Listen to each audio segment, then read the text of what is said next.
Welcome to CEO Money. I'm Michael Yorba. Thanks for joining with us. I'm speaking with Xiaohan Zhu, CEO and founder of Meter. Welcome to the show. Thank you for having me, William. It's my pleasure to be here and also in front of all the audience for your great audience. My pleasure. My pleasure. William is our producer, and I'm Michael, but that's okay. Oh, sorry, Michael. That's okay. Yeah. What is Meter? So Meter is a cryptocurrency, basically try to complete the original vision of Bitcoin. So we're building peer-to-peer electronic cash beyond geographical and national boundaries, but it's also a real currency instead of an investment asset. Okay. What was the inspiration behind creating Meter? So basically, I can give you a little bit about my background. So I have an engineering background, but I went to Wharton for my MBA back in 2008, and after that, I switched my career to like product management, marketing, and basically from 2016, I started a VC fund. At that time, basically, we started investing in broad fintech and blockchain. That's how we get into the space. And during the process, a lot of our portfolio companies started to like issuing tokens, and we started investing in tokens as well. But when we look at all these investments, we're just keeping scratching our head on where are the value coming from? Are these real currencies? What are things missing in the ecosystem? So that's how we started this project, because from our perspective, none of the existing cryptocurrencies are real currencies. They are more like an investment asset for people to hold for long term or like to speculate on. So it's more like you are playing a big online social game, and the items in the game is limited.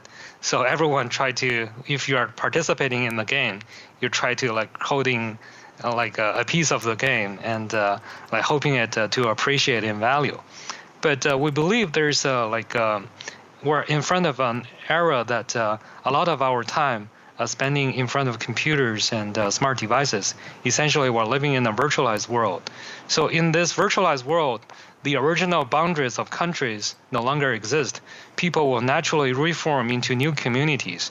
So basically, within this new community, people is less likely to accept like centralized authorities, and is likely to build a decentralized socio-economic structure.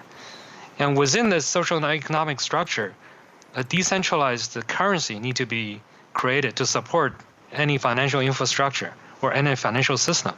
So that's how we believe there's a need for real decentralized money that's not controlled by any like sovereign countries or any political entities, but governed by mass and covered by cryptography, so that you are believing in mass instead of believing in God.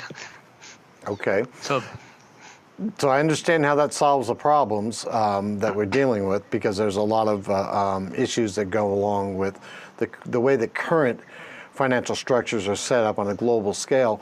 But why is Meter superior to other stablecoins? Oh yeah, so basically, if you look at other stablecoins, the goal they are trying to achieve is to provide a unit representing US dollar in exchanges. For example, like the biggest one is obviously USDT Tether. And almost all the stable coins on the market is trying to be a better Tether. But what we're trying to do is we're creating a better currency instead of a better Tether. This is a completely different initiative, I would say. And also, we believe this is the first time that people is able to create a decentralized money without trusting any centralized authority based on math and algorithm. And your ultimate goal is?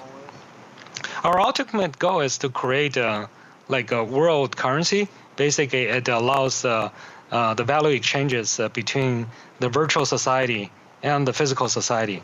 Basically, what we're trying to provide is like a unit of account that represents value in the physical world, a long-term inflation-resistant value, but also purchasing power stable. And also, this value can be used to exchange the value between the physical world and the virtual world. I want to understand better before I move on with any other questions. What is the value based on? Yeah, so basically the value, if you think about like we have two worlds, the virtualized world and the physical world. The only link between the two worlds are electricity and computing. So, and electricity is such a fundamental item in our cost of living. It powers essentially all aspects of our life, and it's actually a major factor of the of our CPI in all the countries. So if you look at the competitive price of electricity, it's actually really stable over the long run. So we actually have data dating from 100 years ago till now. The nominal price measured by US dollar almost went up by 7 times. And the real price adjusted by inflation essentially stayed the same for electricity price. So you can imagine all the 7x of price increase because of government is overprinting the currencies. So purchasing power wise, it's actually electricity actually provides a really stable index. So what we're doing and Meter is doing is we are algorithms were basically linked to the competitive electricity price by mass and competitive behavior of the proof of work miners to establish that long-run equilibrium. So basically in our system, each meter represents 10 kilowatt hour of electricity burned by the miners in the proof of work mining process. So essentially we create a commodity. The cost of production for such commodity is always 10 kilowatt hour of electricity. So if you look at any commodity like that, as long as it's being used, for example, the Meter token is used in our system to power all the transactions and computations. As long as used, the market price of such commodity will settle around the production cost plus market acceptable margin. That's very small. Okay, got it. That gives me a much better idea. That's going to create a very stable, unless something happens to the value of placed on the electricity, very stable baseline on a global basis. I get that.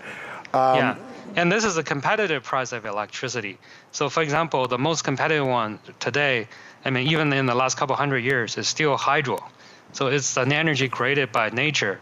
And after, for example, you fully depreciate the dam you built, it's essentially you're getting it for free, just like providing some operation costs. So it's very difficult to beat that efficiency frontier for the energy. And it's hard to manipulate the price because that's just based on something that's got a stability factor built into it. Because you're going to the production cost, not necessarily, and then backing out the inflation, whether it's a Venezuelan inflation or U.S. inflation, because there's. So basically, it's a global competition for the lowest electricity cost.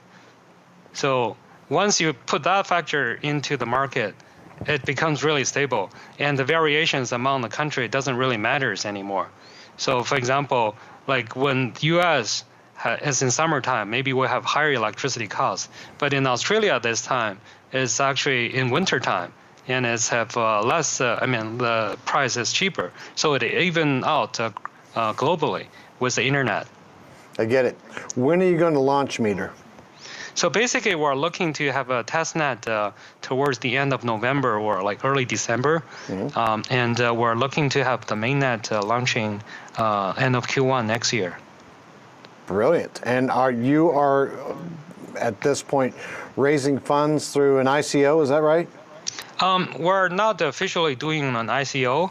We're basically doing a private sale right now for the first token round. So basically, we have two tokens in the system. One is the currency, and the other one is a governance token, which basically governs the math and formulas, and also certain factors of production, but also to record the transactions in the system. Okay, so you've obviously got blockchain for smart contracts through this process, and then people will maintain their cryptocurrency, their Meter currency. Is that what you're calling it? Meter coin? Yeah, the meter is our currency. They'll be able to maintain those where? In private wallet or somewhere else on the cloud? Where would they be So able to basically, make these transactions? the wallet is very similar to the existing cryptocurrencies today. Right. So you have your private key and you have public key. People sending meter tokens to your public key, and only the holders of the private key can open the wallet and make transactions on that wallet. Are you going to be able to make transactions with other currencies based off of meter's value? Yeah, so basically the way we're doing this is that we want the meter token to be used in as many applications as possible.